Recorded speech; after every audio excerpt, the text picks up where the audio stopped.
Hello students, welcome to Max நேரம். இன்னைக்கு நம்ம 11th standard Max chapter 10 exercise 10.3ல 27th question y equal to e power x cos x ன்னு கொடுத்துருக்காங்க. First நம்ம question வந்து பாருங்க e power x ஃபார்மேட்ல தான் இருக்கு. இதை நம்ம டிஃபரன்ஷியேட் பண்ணோம். ஆனா வெறும் e power x இருந்தா நம்ம ஈஸியா அந்த ஃபார்முலா வச்சு டிஃபரன்ஷியேட் பண்ணிடலாம். ஆனா இங்க e power x ஓட cos x இருக்கு. அப்போ கண்டிப்பாக இங்கே செயின் ரூல் யூஸ் பண்ணுற மாதிரி இருக்கும். அது செயின் ரூல் யூஸ் பண்ணுறதோட இங்கே பாருங்கள் இது வந்து பார்க்கும்போது நம்மளுக்கு இ பவர் எக்ஸை டிஃபரன்ஸ் பண்ணால் உனக்கு இதே ஃபார்மில் வந்துடும். அதுக்கப்புறம் எக்ஸ் காஸ் எக்ஸ்னுக்கு அப்போ எக்ஸு காஸ் எக்ஸ் ரெண்டு வேரியபிளுமே ஒரே இதில் இருந்ததுன்னா அது ப்ராடக்ட் ரூல். ஓகேவா, இங்கே என்ன இருக்குன்னு அர்த்தம் மல்டிபிகேஷன் அர்த்தம். அப்போது அது ப்ராடக்ட் ரூல் யூவி ஃபார்முலாவை யூஸ் பண்ண போகிறோம். ஓகேவா, கொஸ்டின் கிளியராக புரிஞ்சுதாமா? இப்போது சொல்ல போலாம். இங்க பாருங்க differentiate with respect to X. இப்போ நம்ம யூவி ஃபார்முலால தான் பண்ண போறோம். ஃபர்ஸ்ட் என்ன பண்ணோம், இ பவர் எக்ஸ் டிஃபரன்ஸ் பண்ணா நம்மளுக்கு என்ன ஆகும், இ பவர் எக்ஸ் காஸ் எக்ஸ் தான் வரும். அங்க இங்க வந்து எக்ஸ் பதிலா எக்ஸ் காஸ் எக்ஸ்னு இருக்கு, அதனால அதை அப்படியே போட்டோம். அதுக்கப்புறம் செயின் ரூல் யூஸ் பண்ணோம். திருப்பி அகைன் டிஃபரன்ஸ் பண்ணுறோம். முதல்ல இ பவர் எக்ஸ் பண்ணியாச்சு, அதுக்கப்புறம் உள்ள இருக்கவங்கள டிஃபரன்ஸ் பண்றோம். ஓகேவா, அப்போ எக்ஸ் காஸ் எக்ஸ்னு வருது. இப்போ இங்க தான் வந்து நீங்க யூவி ஃபார்முலா யூஸ் பண்ற மாதிரி இருக்கும். Clear?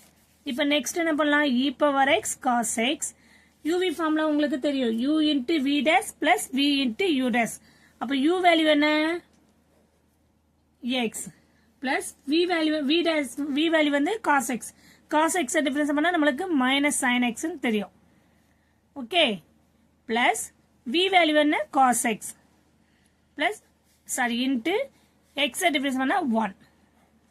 Clear?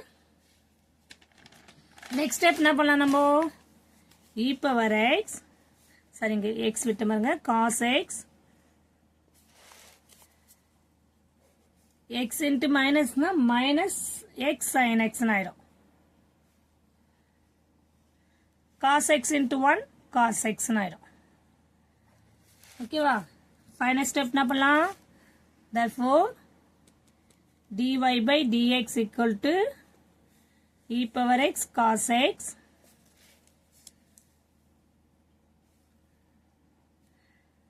e power x cos x. இங்க வந்து cos x இருக்கா, இந்த பிளஸ் முன்னாடி வச்சுக்கிட்டு மைனஸ் எக்ஸ் சைன் எக்ஸ் போட்டுக்கலாம். ஓகேவா, கிளியர் ஸ்டூடெண்ட்ஸ்? ஒண்ணுமே இல்லாம இங்க பாருங்க நம்ம இ பவர் எக்ஸ் டிஃபரன்ஸ் பண்ணா நம்மளுக்கு இ பவர் எக்ஸ் தான் வரும். ஆனா இங்க எக்ஸ் மட்டும் இல்ல எக்ஸோட காஸ் எக்ஸும் இருக்கு. அப்போ இது யூவி ப்ராடக்ட் மெத்தட்ல வந்தது. அப்போ யூவி ஃபார்முலா போட்டுலாம். ப்ராடக்ட் ரூல் ஃபார்முலா யூஸ் பண்ணா u into v dash plus v into u dash, அவ்வளவுதான். சைன் காசை டிஃபரன்ஸ் பண்ணா மைனஸ் சைன், எக்ஸ் டிஃபரன்ஸ் பண்ணா 1. ஓகேவா, அவ்வளவுதான். ஸோ ஃபர்ஸ்ட் வேல்யூ பாசிட்டிவ் எடுத்துட்டு நெகட்டிவ் பின்னாடி போட்டிருக்கோம், அவ்வளவுதான். Cos x minus sine x sine எக்ஸ்ன்னு போட்டிருக்கோம். Clear students? Thank you students.